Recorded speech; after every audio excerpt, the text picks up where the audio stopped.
Assalomu alaykum qadrdonlarim. Mana hozir ko'rib turibsizlar, ovozim eshitib turibsizlar qanchalik ovozim olinganini. Men laringit bo'ldim.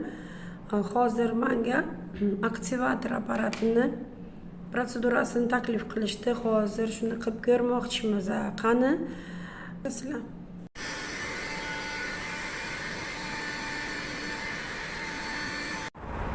Assalomu alaykum azizlar, yaxshimisizlar?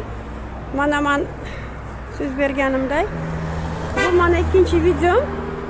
Men o'tgan kuni aktivator bilan muolaja oldim. Menda laringit kuchli edi, bo'g'ilib qolgandim, ovozim yaxshi chiqmayotgandi.